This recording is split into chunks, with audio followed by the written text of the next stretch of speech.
This is episode 269 of Zen and the Art of Real Estate Investing with my guest, Kirby Atwell. Kirby is a podcast host, short-term rental mentor. He is an Army veteran and a real estate investor, of course, since this is what the show is about. He's the founder of Living Off Rentals, Green Vet Homes, and Dune Dwellings. Kirby, welcome to the show.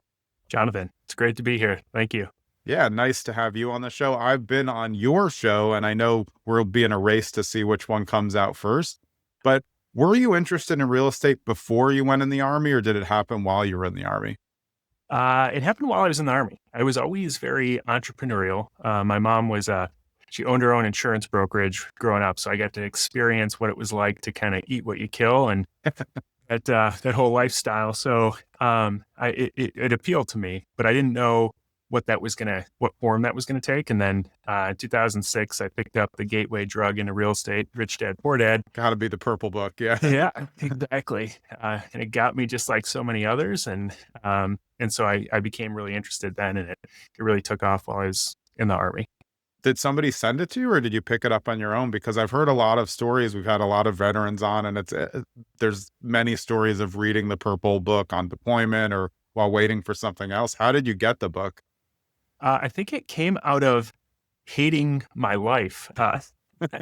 So I was stationed in El Paso, Texas for my first duty station. And I was in a unit that I wasn't real stoked about being in. There's some leadership challenges there. And so I was searching, I was looking for like, what else can I kind of focus my time on that's going to be productive and really help me once I get out of the Army. And I came across it, thankfully. And it really just got me into it, or into the mindset, I guess. And then I kind of explored a lot more from there. Did you have a plan when you got out? Were you saying like, hey, I'm going to build, this home buying company? Or did you get out and then kind of figure out which angle you wanted to take? I was so ready to get into real estate. I was so fired up about it. I went from Hawaii to Japan. I was there for 2 years and just reading and kind of soaking up as much information as I could, not really able to do much investing there. Yeah. But I set up an appointment in Chicago from Japan as I was getting out. You were ready. Yeah. I got home on Wednesday. I had an appointment on Thursday to start seeing houses with a realtor in Chicago. So I was so ready and jumped into it with both feet. And I envisioned this straight line to success, and it didn't turn out like that. I went from being the commander of a Homeland Defense site and in charge of 100 guys and, monitoring North Korea to moving into my parents' basement and, saying I'm a real estate investor that really hasn't done any deals yet. So it was a hard way to get started.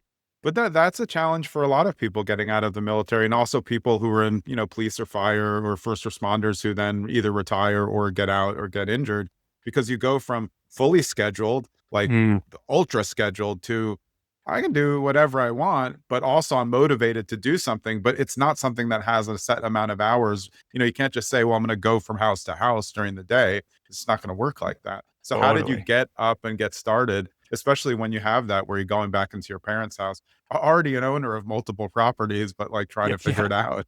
Yeah, exactly. I still own the 3 properties I bought in the Army, but I was going to business school at night, through the, it was the Illinois Veterans grant, in Illinois. So they was paying for it for me to go to business school in Chicago. And then during the day, I was just hustling, trying to do deals. And so I partnered with a couple friends, and these DSCR loans for, single family to 4 units didn't exist back. People don't realize that. They think those have always been around. Like it was either I would have used them a lot. Yeah, exactly. It was either conventional or commercial. Like that was it. And so we didn't really have options to start buying small rental properties. So we started a flipping company, and we thought, well, that's a way to make a bunch of money. And so it took a while to get going, but then we started doing one deal and then multiple, and we flipped about 75 houses from 2011 to 2016. And that's when I realized it was going to be a treadmill that I would never get off of if I didn't change something.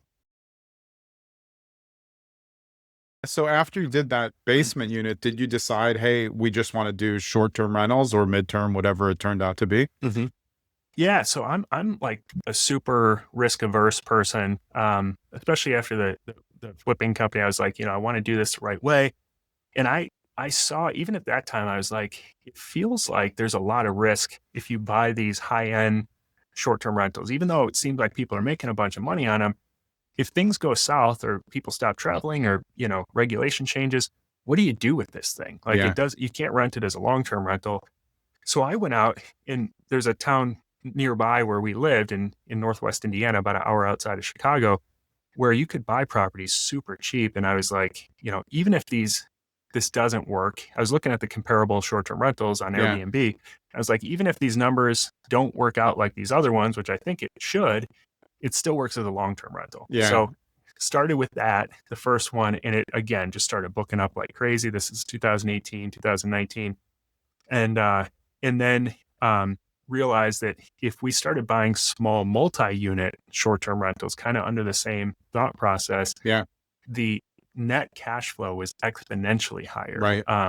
And so we started buying some really budget-friendly, multi-unit, 2 to 4 unit properties, and adding to them. And pretty quickly, this was 4 years ago, I left my full-time job because we just had replaced our income really quickly. Once we got to about 8 units, I felt really comfortable leaving the full-time job and going back to this full-time. And now we've got 39 short-term rental listings. How does the property in Southwest Florida? So it's two properties facing each other with a shared amenity.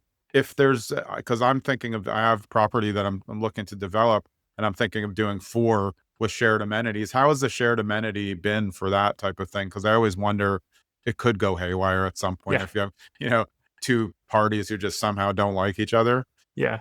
It's That so sounds funny. like a family reunion, though. Right.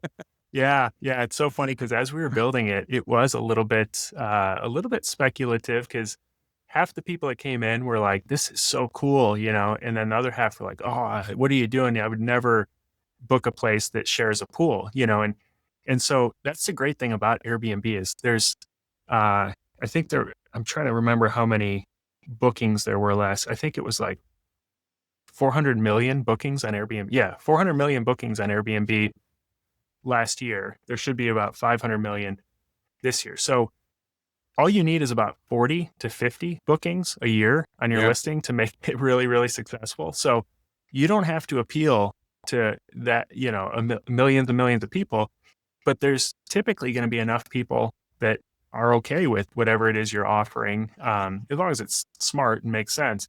So we've actually had pretty good success. We're very clear that it's a shared pool, Yeah. similar to like a hotel. You're going to share a pool there.